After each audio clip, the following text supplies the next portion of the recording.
If you want to see your name at the beginning of all of our videos, as well as see exclusive content here on the homestead, please feel free to join our Patreon.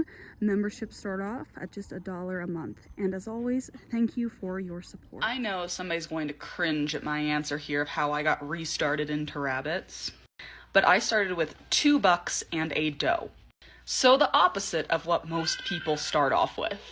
But I wanted to do 4 animals in general, 2 boys, 2 girls, to start with 2 different lines, but I didn't find a second doe that I really liked, so for a while I just stuck with those 3. Now eventually I got another doe, I got some more bucks, switched some things around, and played with my lines until I was happy with what I had. With that being said, if you start off with 1 buck and 2 does and appropriately line breed back and forth, you wouldn't need to incorporate another rabbit for a very long time, especially if you were just breeding for meat. Lily and Snowdrop are absolutely unhinged over here. But incorporating another rabbit later on, especially if it's out of a line you really like or something that would really improve your program, is definitely helpful. An example of this is even though I was breeding my mini Rex and I was decently happy with their progress, I got Strawberry.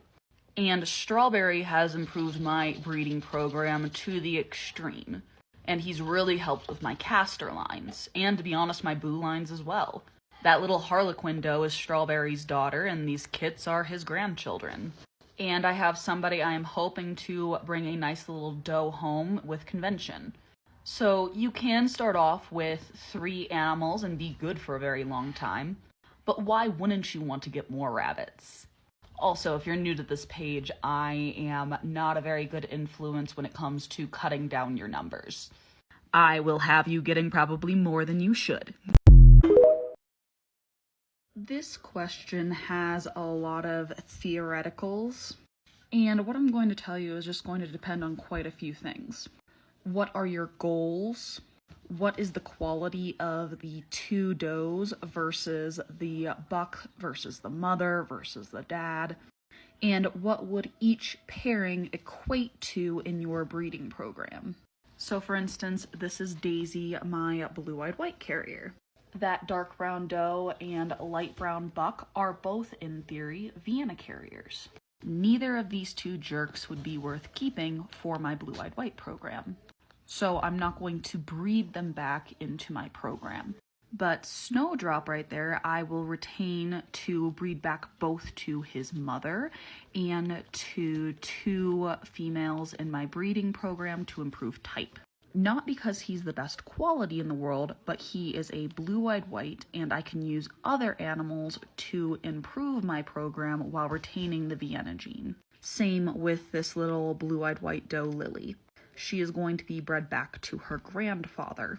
Not because she has the best type in the world, but because she retains a gene that I really like, and I want to breed her back to better quality so that her children will have better quality to eventually replace her.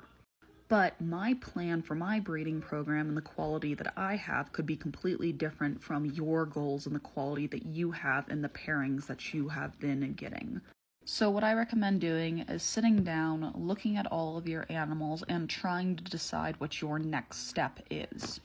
And then deciding if each pairing would be more beneficial than the other. This question for you is going to be, are those 2 does better than their mother? And would breeding them to their father improve your lines? Or would it be more beneficial to your lines with an outcross, meaning that the outcross has better genetic and better type qualities than the dad? And then also the does that you are looking at keeping, do they have better qualities to their mother, and are they going to be worth feeding to get them to an age of grow out where you can breed them? Because I'll tell you, one of the most frustrating things when it comes to growing out a doe is to put 6 to 8 months worth of feed into her, only to realize she's not going to do much for your breeding program. I talked recently about the age we start breeding our bucks, but I haven't talked recently about the age we breed our does, so I figured we could talk about it. So where with bucks it's mostly breed them when they can figure it out, does we have to wait for a little longer. Now, there are many schools of thought when it comes to breeding a doe and when they are ready. Some make it depend on the size of the animal, meaning that mini breeds can breed sooner than giant breeds, and the sources will give a flat out rate. The way I run my breeding program is the earliest I will ever breed a doe, be her a mini or a silver fox or any other breed, is 6 months. But also note, I don't have giants, which are their own category. So 6 months is the earliest I will breed them, but I would prefer to wait till 8 months just from a standpoint of they make better mothers. And it gives me time to finish out their grand championships or getting legs towards their grand championships. And it's easier to get a senior doe to place in a class before she has babies, because sometimes they lose the firmness of flesh that they have along their bodies, or they just lose condition overall when they nurse their young. But the biggest thing that I look for when it comes to breeding my does is ensuring that they first hit a senior weight, or at least 90% of their senior weight when it comes to my commercial breeds. My mini Rex hits senior weight super fast, so that's not really a problem. Because overall, I want my rabbits to be physically and mentally ready when it comes to being good mothers. Without outcrossing your rabbits to another line to improve size, you're going to have a very slow time in getting your rabbits bigger. So basically the idea is if you don't want to outcross, you're going to breed your rabbits together and you're going to take the largest rabbits that you have and only keep them to breed. And you're going to continue breeding those larger rabbits and keep pushing that size higher and higher and higher. But this is going to take a very long time. We're talking ounces at a time, very slowly through generations to increase the size. And that's because without a genetic outlier from another line outcrossing to make larger rabbits, you are getting genetics that aren't familiar within your lines. You're picking out the very best of the best in your lines and slowly trying to get those lines larger. Can you do it? Yes. Is it going to be a lot more slow growth and take longer? Also, yes. You can do it, but if you can get larger lines to outcross to, I suggest it more than trying to breed your lines larger if they don't have the genetic capability for it. It might be more expensive in the short run, but in the long run, it's going to save you a lot of time and money. Why did I get into breeding the rabbits that I breed? I breed mini Rex because they are my passion project. They are the first rabbit I ever got into, and I absolutely love blue-eyed whites. So if you ever hear me saying I'm getting rid of my mini Rex because I have too many, it is a lie, because I'm probably just angry at them. And I absolutely love this breed. As for my other breeds, I'm not going to talk about the hodgepodge I have of onesies and twosies trying out breeding pairs. They're just me trying things out.